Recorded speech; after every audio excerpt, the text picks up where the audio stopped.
Welcome to Siddhivinayak Education Institute.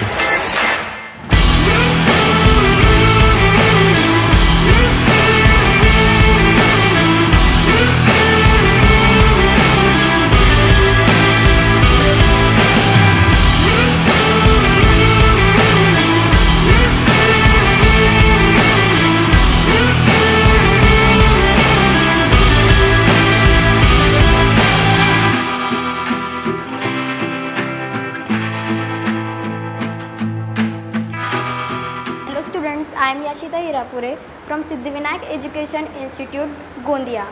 I study in 11th standard JEE Ashtavinayak batch. So today we will study first chapter of 11th JEE, some basic concept of chemistry. So first of all इस lecture में हम ये नहीं देखेंगे कि significant figures क्या होते हैं, एलिमेंट्स क्या होते हैं, मिक्सचर क्या होते हैं. हम आपको बताएंगे कि लॉ ऑफ केमिकल कॉम्बिनेशन क्या होता है. सो 5 ऐसे लॉज है जो डिसाइड करता है कि कौन से एलिमेंट्स कंबाइन होकर कौन सा कंपाउंड फॉर्म करेंगे और जो कॉम्बिनेशन है वो कितने रेशो में कंबाइन होगा, कितने मोल में कंबाइन होगा और कौन सी गैस कितने रेशो में कंबाइन करेगी. सो हमारा फर्स्ट लॉ है law of conservation of mass, जो कि एंटनी लोवेजर ने दिया था. तो ये डिस्कवर हुआ था 1740 से 1760 में. तो इसमें क्या हो रहा है कि हमने कोई भी दो एलिमेंट्स लिए तो जो दो एलिमेंट है वो कंबाइन होकर एक एलिमेंट का फॉर्मेशन करेंगे, एक कंपाउंड का फॉर्मेशन करेंगे. सो और जो A प्लस बी का जो मास होगा वो ए बी के इक्वल होगा. That means sum of mass of reactants equals to sum of mass of product. और यहाँ पे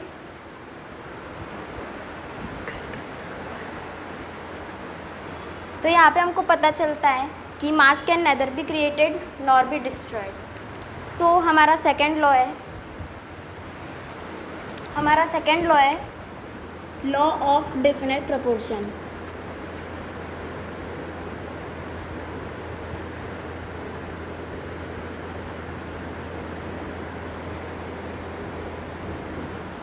तो इसमें हम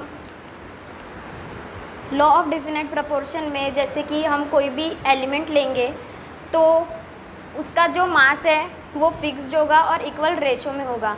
that means it contains same elements combined together in fixed proportion by mass. तो एग्जांपल में जैसे मैंने लिया सी वाटर,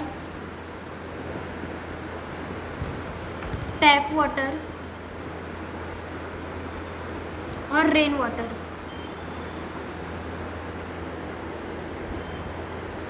तो यहाँ पे क्या हो रहा है कि इसका मॉलिक्यूलर फॉर्मूला H2O होगा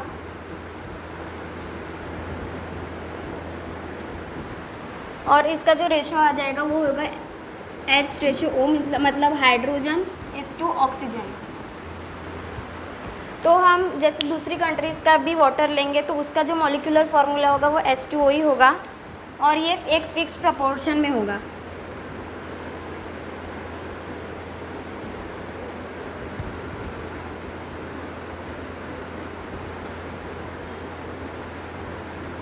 तो आप देख सकते हैं कि it contains same elements combined together in fixed proportion in mass. So हमारा थर्ड लॉ है law of multiple proportion. So इसमें क्या हो रहा है, when two element combine to form more than one compound then the different masses of one element which combines with fixed masses of one element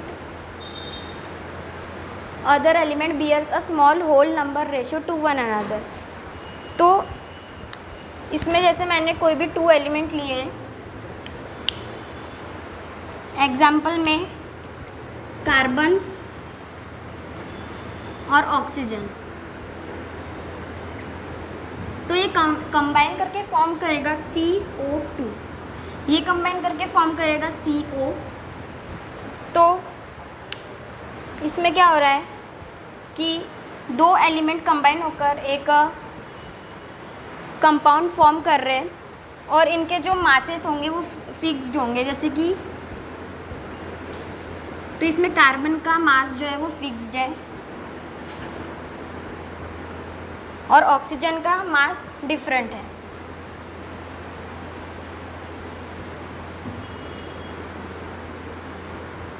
तो अब यहाँ पे देख सकते हो कार्बन का मास फिक्स्ड है और ऑक्सीजन का मास डिफरेंट है, तो different masses of oxygen combines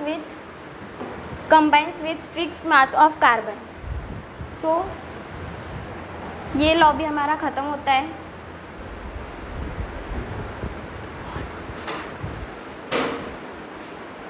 so next law है हमारा गे-लुसाक्स लॉ। तो इसमें हमारे पास मतलब इसका मतलब है इसमें जो हो रहा है, it states that any gas or any gaseous reaction always happens in fixed volume ratio। Suppose हमने ये वाली रिएक्शन लिए, गैस प्लस Cl2 कंबाइन होकर ये बनेगी 2HCl। तो इसका जो वॉल्यूम है वो हो जाएगा 1, इसका भी वॉल्यूम हो जाएगा 1 और इसका वॉल्यूम हो जाएगा 2।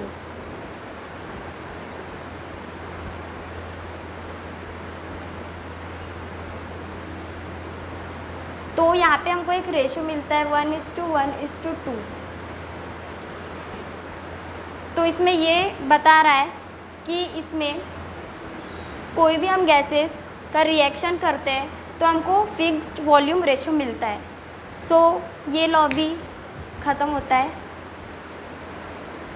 सो नेक्स्ट है हमारा एवोगैड्रोस लॉ। तो इसमें क्या हो रहा है कि टेम्परेचर प्रेशर की कोई भी फिज़िकल कंडीशन रिमेन्स सेम। तो सब और ये होगी इक्वल जब और सो नेक्स्ट लॉ है हमारा एवोगैड्रोस लॉ। तो इसमें क्या होगा कि टेम्परेचर प्रेशर फिज़िकल कंडीशन ये सब सेम रहेगा और इक्वल वॉल्यूम जो रेशो है इनका जो रेशो रहेगा वॉल्यूम का वो इक्वल रहेगा। तो सपोज दैट मैंने एक कंटेनर लिया, उसमें मैंने लिया 100 ml ऑफ O2 गैस। तो इसमें जो मॉलिक्यूल्स प्रेजेंट रहेंगे वो रहेंगे X मॉलिक्यूल्स और सपोज मैंने लिया 50 ml ऑफ O2 गैस।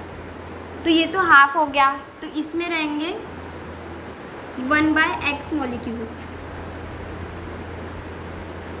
इसमें सिंपली ये बताया गया है कि इट कंटेन्स सेम एलिमेंट और जो इनकी जो फिज़िकल कंडीशन रहेगी वो सेम रहेगी और जो इनका रेशो होगा वो प्रोपोर्शनल होगा इनके मॉलिक्यूल से। सो यहाँ से हमको एक बात पता चलती है, volume of gas is directly proportional to number of molecules.